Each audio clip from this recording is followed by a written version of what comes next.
પ્રેગ્નન્સીમાં વાળ ધોવાથી તમારા બાળકને એ આડઅસર કરી શકે છે? પ્રેગ્નન્સીમાં વાળ ધોવા અંગે ઘણી ગેરમાન્યતાઓ છે. પેલી ગેરમાન્યતા એવી છે કે હું વધારે વાળ ધોઈશ તો મારા વાળ વધારે ખરશે, પણ એવું નથી હોતું. વાળ ધોવાથી તમારી સ્કાલ્પ છે એ ક્લીન રહે છે. બીજું કે વાળ ધોઈશ તો મારા વાળ જે પ્રેગ્નન્સીમાં બહુ ખરે છે એ વધારે ખરે છે, પણ એવું નથી હોતું. તમે જ્યારે વાળને વોશ કરો છો ત્યારે જે તૂટેલા વાળ છે એ જ વધારે ખરતા હોય છે. ત્રીજી ગેરમાન્યતા એ છે કે જો હું વાળ ધોઈશ શેમ્પૂથી તો એ શેમ્પૂ મારા બાળકને હાનિકારક હશે કે નહીં.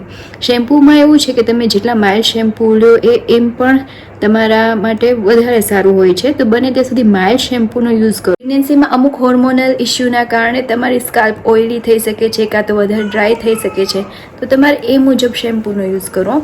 પ્રેગ્નન્સી દરમિયાન તમે જેટલું હાઇજીનનું ધ્યાન રાખશો એ તમારા હેલ્થ માટે સારું છે. તો વાળને તમે રેગ્યુલર વોશ કરજો, એનાથી કોઈ જ કંઈ ગેરફાયદા નથી હોતા.